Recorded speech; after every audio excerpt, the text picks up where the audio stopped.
¿Ya pueden sentarse, hermanos? Gloria al Señor, aleluya. Poderoso es Dios. Bueno, vamos a orar. Vamos a pedirle al Señor que bendiga esta oportunidad que nos ha dado de presentar su palabra, que el Espíritu Santo nos sature de conocimiento y que abra mi boca para poder darles a ustedes lo que tiene el Señor para ofrecer esta noche. Amén. Señor, te damos gracias por esta bendición que tú has traído esta noche de presentar tu palabra, Señor, en toda humildad lo hacemos. Y que sea tu Espíritu Santo, Señor, y no nosotros los que contribuyamos en esta obra. Te pido que tu palabra no regrese vacía y que sea de bendición a todos los hermanos acá en esta iglesia. En el nombre santo de Cristo Jesús te pedimos todo esto, Señor. Amén. Amén. Entonces, como dice el pastor, el tema de hoy es algo que el Señor me dio. Estuve toda la semana bien apenado porque yo eso nunca lo he hecho. Esta es la primera vez que yo entro a un púlpito a predicar la palabra o a presentar lo que es las buenas nuevas del Evangelio de nuestro Señor Jesucristo. Entonces, pues estaba un poquito cohibido en esto, ¿no? Y fue hasta ahora en la mañana cuando decidimos que pues tenemos un perrito que ya tiene 18 años y ya se está muriendo. Entonces mi esposa dijo, yo no me siento bien dejarlo acá, pobrecito, en su muerte, ¿no? Sobrevivió otra vez. La cosa es que estaba bien malito, entonces mi esposa dijo, no, yo no me siento bien dejarlo aquí, el pobre animalito. Y ahí nos quedamos y entonces dije, bueno, ellos empezaron a tratar de buscar los cartoons. Y yo dije, no, pues si nos vamos a quedar en la casa y no vamos a ir a la iglesia, pues tenemos que tener un servicio acá, ¿no? Entonces yo pues dije, a ver qué hablamos acerca de la palabra acá. Y que si Mateo se fue para arriba, para su cuarto y regresa con como 3 libros y la Biblia, y nos da una Biblia a cada uno y vamos a estudiar tal cosa, ¿no? Entonces dije, si mi hijo tengo que agarrar fuerzas, ¿no? O sea, tenemos que hacer esto. Entonces, el tema es una secuencia, ¿verdad? Que es una secuencia constante que está en la Biblia. Hay gente ahorita que estudia la Biblia de diferentes maneras y tratan de ver, saber qué secretos que hay escondidos ahí, no solo por buscar la salvación, sino que por muchas ideas extemporáneas de hombre, ¿no? Hay unos que están buscando numerología ahí, que secuencia de palabras, esto y lo otro, y que tal vez tiene alguna clave ahí de esto y lo otro. Pero lo que sí me di cuenta yo al tratar de estudiar estos temas es de que hay consistencia en el Antiguo Testamento y luego se verifica en el Nuevo Testamento. O sea, todo lo que Dios puso en el Antiguo Testamento era preparando a la venida de Cristo Jesús, ¿no? Entonces el tema es esta secuencia, es el pecado del hombre, la justicia de Dios, la misericordia de Dios, la redención y salvación, la santificación y la vida eterna. ¿Verdad? Entonces, en el primer tema del pecado, la palabra pecado, aprendí que viene de la palabra griega amartia. Amartia quiere decir errar al blanco. O sea, usted va a tirar un rifle y no le da en el centro, eso es errar en el blanco, ¿verdad? Hacer un error, ese es el pecado. La palabra griega y la traducción quiere decir, amartia quiere decir errar, ¿verdad? Hacer un error. En Génesis capítulo 2, vamos a leer Génesis capítulo 2, versículo del 15 al 25. ¿Okay? Vamos a Génesis capítulo 2, del 5 al 25. Entonces dice aquí la palabra de Dios, del 15 al 25. Entonces dice la palabra de Dios, ¿ya estamos listos? Amén. Ajá, entonces, si pueden pararse, entonces dice acá, para darle honor a la palabra de Dios, dice, tomó pues Jehová Dios al hombre y lo puso en el huerto del Edén para que lo labrara y lo guardase. Y mandó Jehová Dios al hombre diciendo, de todo árbol del huerto podrás comer, mas el árbol de la ciencia del bien y del mal no comerás, porque el día que de él comieres, ciertamente morirás. Entonces quiero que se acuerden de esa palabra, ¿ya? Lo que dice ahí, ciertamente morirás. Lo cual implica, en mi opinión, de acuerdo a lo que yo he visto acá, de que si ellos no pecaban, no iban a morir. O sea, ya el hombre estaba hecho para estar en ese jardín del Edén por eternidad con Dios. ¿Correcto? Porque ahí dice, ciertamente morirás. Porque aparentemente no iba a morir. Y dijo Jehová a Dios, no, y tal vez estas son teologías, tal vez que yo no entiendo muy bien 100%, pero eso es lo que implica simplemente leer esto. Y dijo Jehová a Dios, no es bueno que el hombre esté solo, le daré ayuda idónea para él. Es donde entonces, y luego dice, Jehová Dios formó pues de la tierra toda bestia de campo, toda ave del cielo, y lo trajo a Adán para que viese él cómo había de llamar, y todo lo que Adán llamó a los animales vivientes, ese era su nombre. Y puso Adán nombre a toda bestia, ave de los cielos y a todo ganado del campo, mas para Adán no se halló ayuda idónea para él. Entonces Jehová Dios hizo caer sueño profundo sobre Adán, y mientras éste dormía, tomó de sus costillas y cerró carne en su lugar. Y de la costilla de Jehová Dios tomó del hombre, hizo una mujer y la trajo al hombre. Dijo entonces Adán, esto es ahora hueso de mis huesos y carne de mi carne. Esta será llamada varona, porque de varón fue tomada. Por tanto dejará el hombre a su madre y a su padre, y se unirá a su mujer, y serán una sola carne. Y ambos estaban desnudos, Adán y su mujer, y no se avergonzaban. Entonces, hasta el momento parece que hay una relación muy linda entre Dios y su creación, incluyendo al hombre, tanto que él ve ahí la necesidad de que él tenga una compañera y le pone a Eva, ¿verdad? Ya se pueden sentar. Y luego, entonces, vemos en el siguiente versículo que quiero que lean, en Génesis capítulo 3, del versículo 4 al 7, dice, entonces la serpiente dijo a la mujer, no moriráis. ¿Se acuerdan lo que les dijo Dios?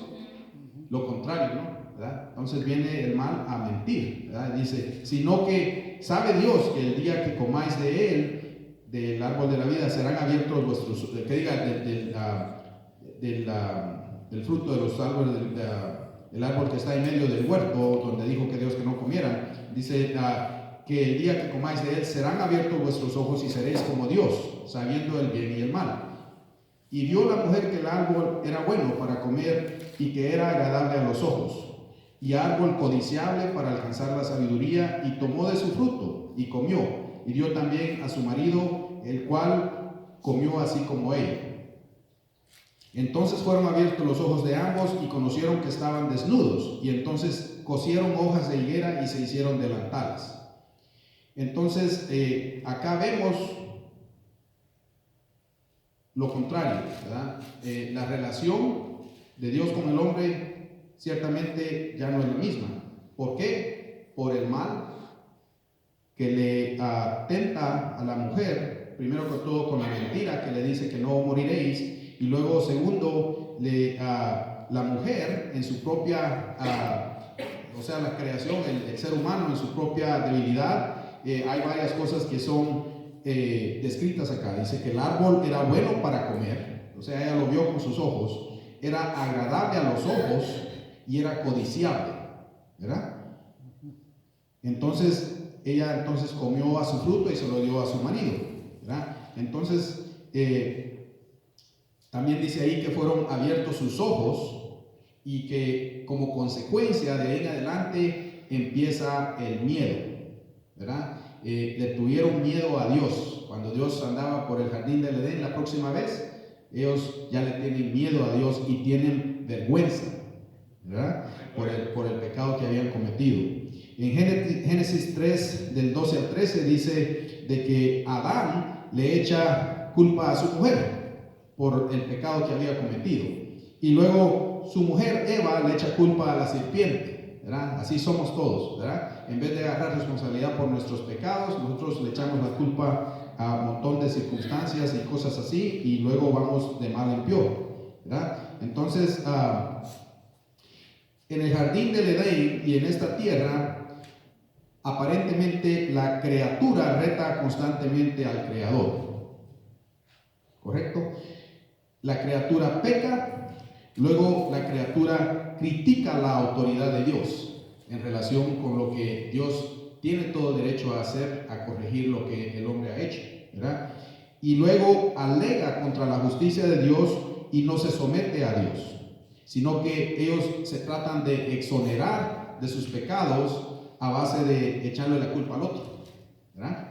Y luego el pecado rompe la relación con Dios, quita la vida eterna, trae sufrimiento, nos corrompe a nosotros los seres humanos y nos trae vergüenzas y consecuencias, ¿correcto?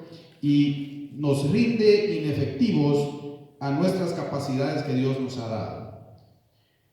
Aparentemente Dios en su misericordia había hecho al hombre de una manera casi se podría decir perfecta, en un jardín del Edén perfecto, con unos planes perfectos, y luego fue el pecado lo que empezó a destruir todo eso. Entonces el segundo tema sería la justicia, ¿verdad? La justicia viene del griego, no sé si lo estoy diciendo correctamente, pero se escribe D-I-K-A-I-S-U-N-E, Dikasuni, ¿verdad? Entonces la traducción en inglés o en español sería correcto, righteous, ¿verdad? Es un principio que en el diccionario dice que es un principio que inclina a obrar y a juzgar, respetando la verdad y dando a cada uno lo que le corresponde. Eso es la justicia, ¿verdad? Es una calidad que tiene el que es justo, ¿correcto? Los sinónimos serían equidad, rectitud e imparcialidad. Entonces, lo que vemos acá es que, por ejemplo, en Génesis 3:14 al 18, Dios tiene que traer justicia a lo que ocurrió ahí en este jardín del Edén, ¿correcto? Entonces, lo que vemos es a la serpiente, le dice que maldita será entre todas las bestias y que andará sobre su pecho y que va a comer polvo toda su existencia, y que va a haber enemistad entre ella y la mujer, y entre sus cimientos, y que te herirá en la cabeza y tú en el carcañal. O sea, ya está Dios tanto corrigiendo lo que hubo de error a base del pecado que ellos cometieron, pero también está obrando en su justicia, porque Él es un Dios justo. Y a la mujer le dice, dolores de parto va a tener, ¿verdad? Y de su embarazo, y que su deseo de ahí en adelante va a ser para su marido, lo cual lo encontré un poquito interesante yo, que eso es como un castigo, ¿no? O sea, parece que de antemano uno se deseaba el otro, me imagino yo, y esta vez parece que de castigo la mujer va a querer al hombre, parece, ¿verdad? Va a desear al hombre más que lo contrario, parece. Yo no lo miro así en la realidad de los día a diario, pero y Él se enseñoreará sobre ella, y vemos eso constantemente, es el machismo y todo eso, ¿no? Y al hombre le dijo, maldita la tierra será por ti, o sea, por lo que hizo ese hombre, ahora la tierra está maldita, aparentemente, dice aquí en la palabra, y que con dolor comerá de ella, que espinos y cordos producirá la tierra, y que con sudor comerá su pan, de ahí en adelante.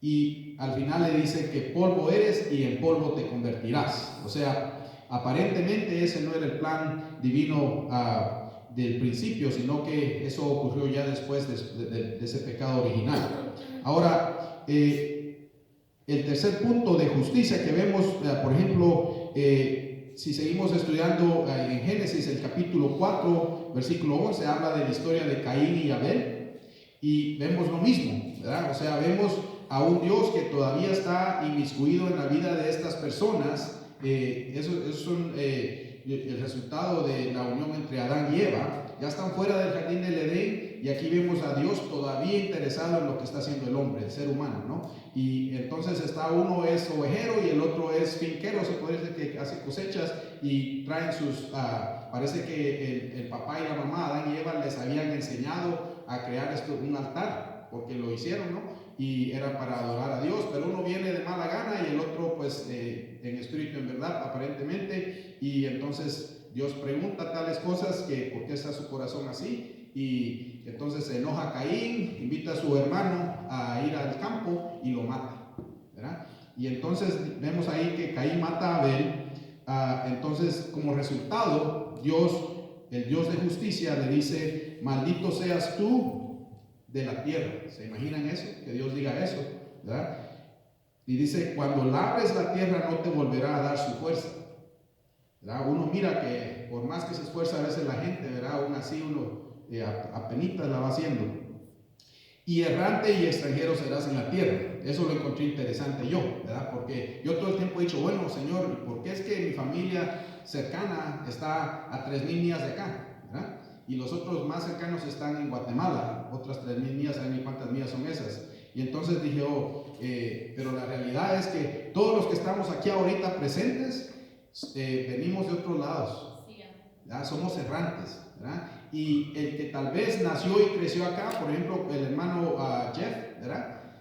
Le apuesto que unas 3, 4 generaciones antes, esas familias de aquí de Iowa, la mayoría vinieron de Noruega, de Escandinavia, ¿verdad? O de Irlanda, o de Alemania. O sea, andamos por todos lados, ¿verdad? Así es, ¿verdad? Y dice, pues eso es aparentemente la justicia de Dios, ¿verdad? Entonces, da como un poquito se podría decir, rencor contra Dios. Bueno, ¿y por qué es que Él, ¿verdad? O sea, tiene esta justicia, ¿verdad? Casi ofende, ¿verdad? Porque nos han enseñado, estamos entrenados en nuestras mentes, en nuestras conciencias aquí en la tierra, a que tenemos que sacarle cuentas a Dios, como que fuéramos tan correctos para hacer eso. Entonces, la justicia versus la misericordia, ¿verdad? Vamos a estudiar eso. Dice: Dios no nos debe misericordia, ¿correcto? Dios no está obligado a tener misericordia a una gente rebelde. ¿Quién de aquí no ha cometido pecado o ha sido rebelde contra Dios? ¿Verdad? Todos, porque dice la Biblia que todos hemos pecado y por eso no venimos cortos al reino de Dios. Entonces, el ejercicio de la justicia o misericordia es el derecho de Dios. Si Él escoge justicia o misericordia, es su derecho innato, porque Él es Dios soberano.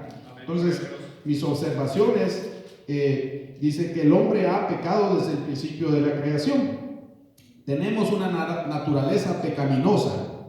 Un Dios justo no nos puede admitir en el cielo sin ejercer su justicia, y todos hemos pecado. Sin redención de nuestros pecados, nosotros vamos directo al infierno. Entonces, ese es el estudio acerca de la justicia y el castigo que viene cuando viene ya la justicia a ser ejercida. Ahora vamos a estudiar la misericordia, ¿verdad? La misericordia, la palabra que encontré era en el griego, se llama hilasterión, ¿verdad? Ese término se deriva del verbo griego hilaskomas, ¿verdad? Y esa es una palabra que tiene 3 significados. Dice, en otras palabras, que podría decir que la misericordia tiene tres significados: es aplacar, apaciguar, propiciar o tener misericordia. Ese es el significado. Entonces, por ejemplo, en Génesis 3:21 dice que después de que habían cometido ese pecado original, dice ahí, encontré algo peculiar eso yo, que Jehová no solo les hizo unas túnicas de piel a Adán y a Eva, después andaban desnudos, ya andaban todos apenados, avergonzados, y Él tuvo misericordia en ellos. Dice que les hizo túnicas de piel y los vistió. O sea que ellos no saben ni cómo vestirse ellos. Está muy interesante eso en mi opinión, porque ya el hecho que hasta Él los vistió, ¿verdad? En Génesis capítulo 4 versículo 14 dice que cuando Caín había matado a su hermano y Dios lo castiga y le dice tal y tal cosa, ¿no? ¿Verdad? Entonces Caín de regreso le dice que él tiene miedo, le dice a Dios, ¿verdad? Que él tiene miedo de que de ahí en adelante cualquiera que lo vea lo va a matar. Entra la misericordia de Dios y Dios le dice que cualquiera que matare a Caín 7 veces será castigado. ¿verdad? Y le pone a Caín una señal para que ninguno lo pueda tocar. Esa es la misericordia de Dios. Sí. Constantemente vemos eso, vemos el pecado del hombre, la justicia de Dios, la misericordia de Dios, ¿verdad? Entonces, en Génesis 6:9 dice de que Dios le tuvo misericordia a la humanidad. Eso lo vemos en el arca de Noé, ¿verdad? Ya era suficiente, ¿verdad? De tanto pecado que el hombre estaba haciendo, ya era tiempo que Dios terminara con todo eso. Y aún así tuvo misericordia por la humanidad. Encontró a un hombre y a su familia que hacían lo correcto y les deja construir esa arca para salvar a la humanidad, ¿verdad? Es la misericordia de Dios. La gente después de eso continúan rebelándose y lo vemos eso en la Torre de Babel, ¿correcto? Y luego había un paganismo increíble, ¿verdad? Y aún así Dios llama a Abraham y le dicen que se vaya, ¿verdad? De donde está para Egipto, porque va a haber una gran famina. Se imagina Dios, aún así le ve al hombre con ojos de misericordia. En Génesis 15, Jehová le promete a Abraham un hijo, a pesar de que su esposa ya tenía 90 años. Sara tenía 90 años. Y en Génesis 16, Abraham le desobedece a Dios, ¿verdad? Dios le había prometido ya un hijo y él se mete con Agar. Creo que era la sirvienta, ¿no? Sí, acá. Ajá. Y aún así, a pesar de todo eso, en Génesis 21, Dios le tuvo misericordia a Abraham y le da a su hijo Isaac, ¿verdad? Y así vamos poco a poco. Entonces, se da uno cuenta de esta secuencia que se repite en toda la Biblia, ¿verdad? Y luego lo que sigue es la redención, ¿verdad? O la salvación, ¿verdad? La redención viene de la palabra griega apoloptrosis, que quiere decir un acto de liberar a cambio de pagar un precio. Un acto de liberar a cambio de pagar un precio. O sea, Cristo pagó el precio por nuestra salvación. Lo sabemos esos todos los que somos salvos, para que vivamos eternamente con Él en el cielo. Amén. Entonces, en Juan 3:16 dice, porque de tal manera amó Dios al mundo, que envió a su Hijo unigénito, para que todo el que en Él crea no se pierda, mas tenga vida eterna, ¿verdad? Es Dios en su misericordia y su amor para la humanidad, manda a su Hijo único, para que Él sirva de redención por nuestros pecados, para que Él sea el apoloptrosis, para que Él sirva para liberarnos a nosotros a cambio de pagar un precio, y el precio que Él pagó fue en la cruz, ¿verdad? En el Calvario. El acto de regeneración que ocurre cuando nosotros aceptamos a Cristo en nuestro corazón y confesamos con nuestra boca que Él es Señor, y de ahí en adelante somos salvos, ocurre algo en nosotros que es algo increíble, ¿verdad? Se llama la generación, viene del griego paligénesis. En Titus 3:5 habla de que es una acción de lavar, es el ser nacido de nuevo, ¿correcto? Es Dios a través del Espíritu Santo efectuando un milagro donde nos lavó de nuestros pecados con la sangre de Cristo y nos regeneró al ser nacidos de nuevo por su Espíritu Santo. ¿Correcto? Amén. Gloria a Dios. En 1 Pedro 2:24 dice, quien llevó él mismo nuestros pecados, está hablando de Jesucristo, en su cuerpo sobre el madero, en la cruz. Amén. Para que nosotros, estando muertos a los pecados, vivamos a la justicia, y por cuya medida fuiste sanados. Amén. Entonces vemos acá un proceso, vemos acá nuestra condición pecaminosa desde que nacemos, la naturaleza del hombre desde la creación, que tiene una tendencia al pecado, el mal constantemente tentándonos y haciéndonos pecar, las consecuencias que vienen de todo esto, la misericordia de Dios y el plan eterno de Dios en Cristo para nuestra redención y nuestro lavado y nuestro nacimiento de nuevo. por el Espíritu Santo. En Hechos capítulo 16, 31, a ver si lo leemos. Hechos capítulo 16, versículo 31, ahí dice que cree en el Señor Jesucristo y tú y tu familia serán salvos. Es lo que la Biblia dice ahí. ¿Correcto? Amén. Entonces sabemos de que si creemos en este Jesucristo, el plan eterno de Dios toma lugar, ¿verdad? Entonces todo lo que estaba contra nosotros, que son todas las leyes del Antiguo Testamento donde Dios tenía estipulaciones para el hombre, ya fueron clavadas en esa cruz y ya no están usadas en el día de juicio contra nosotros. Amén. Entonces una lección que yo aprendí del pastor Miguel Ángel fue de que Jesús es más que todo, Él perdona, ¿verdad? A su tiempo, en el día de nuestro juicio, pues sí, el creyente va a ser juzgado aparentemente, pero su acción ahorita en el periodo de gracia no es de juzgar, sino que es de perdonar, ¿verdad? El Padre puede juzgar. Un verdadero discípulo puede ser su propio testimonio, nos enseñó él. Entonces, al ser salvados, tenemos la salvación, entonces tenemos que entrar a un proceso de santificación, ¿verdad? Ese es el siguiente paso en el plan eterno de Dios, donde el creyente de aquí en adelante pasa por un periodo donde estamos aquí todavía en la tierra, pero estamos todavía siendo parte del plan eterno de Dios, ¿verdad? Somos guiados por su voz, dice en Juan 10:27, y que son nuestras obras de aquí en adelante los que dan testimonio, ¿correcto?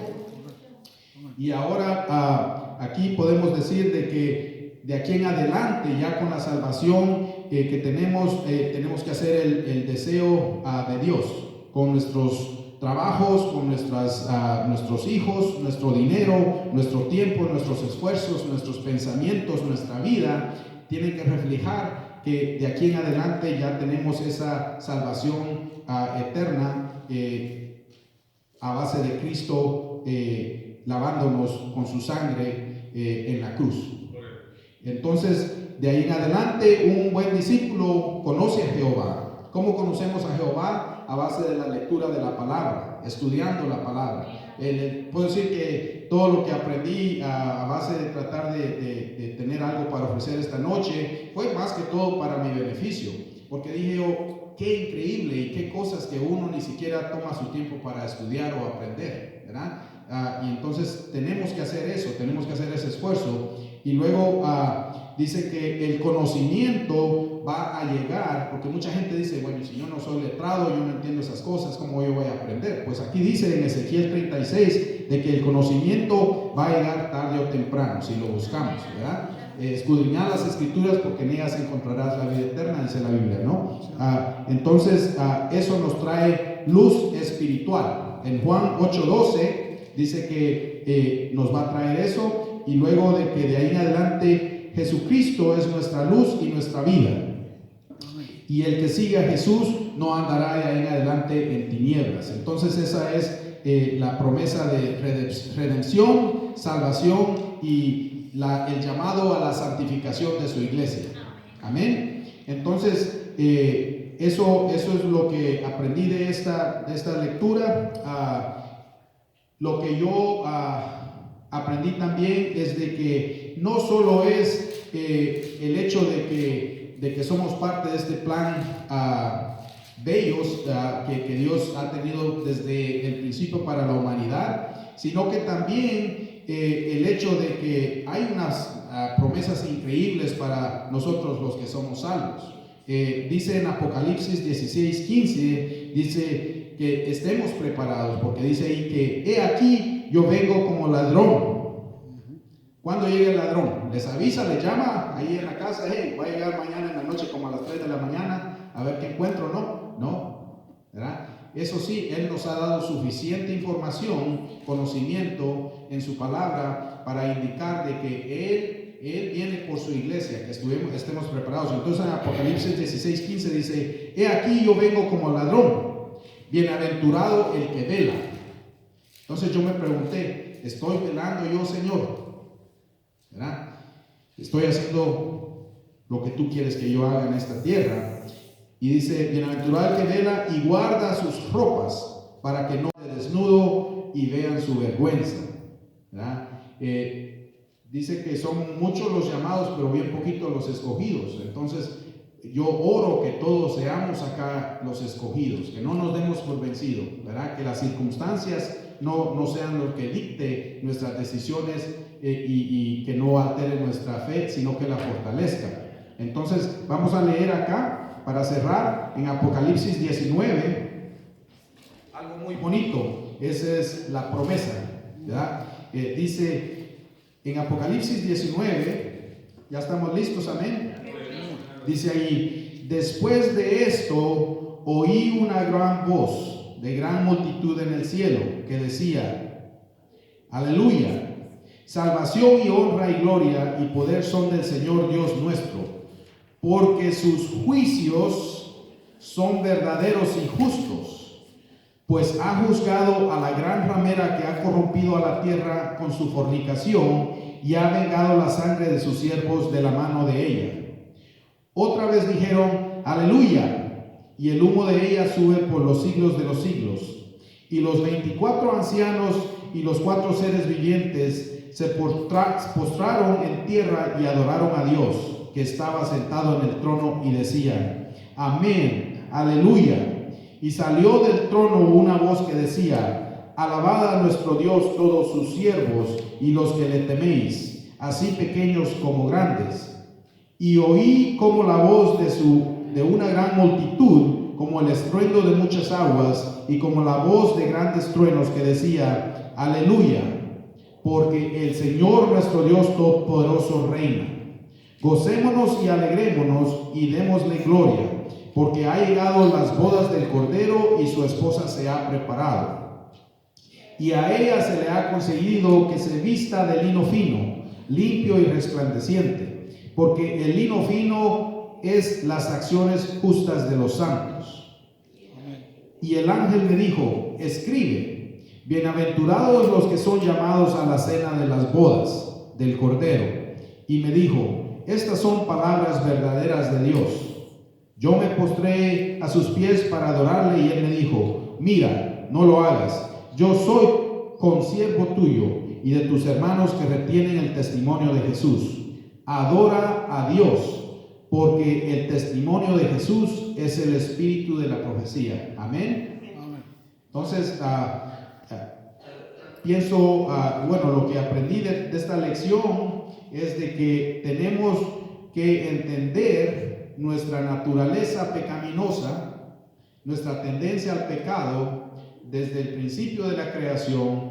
Tenemos que entender que Dios es un Dios justo también y que un día va a haber un juicio, y que tenemos que entender de que todo tiene consecuencias, el bien y el mal, pero a la vez la esencia y naturaleza de Dios es aquella de tener misericordia para su creación, especialmente el ser humano, y nos ha dado la redención en Cristo Jesús. Es nuestra esperanza y nuestra salvación. Amén. Y si aceptamos a Cristo en nuestro corazón como nuestro Señor y Salvador, hay un proceso bello en el cual a través de su Espíritu Santo somos nacidos de nuevo. Los que creemos en nuestro corazón y confesamos con nuestra boca que Cristo Jesús es nuestro Salvador y Señor, y luego empieza el proceso de santificación mientras estemos todavía aquí en la tierra. Y luego está la gran promesa que un día estaremos con su iglesia, estaremos con nuestro Salvador,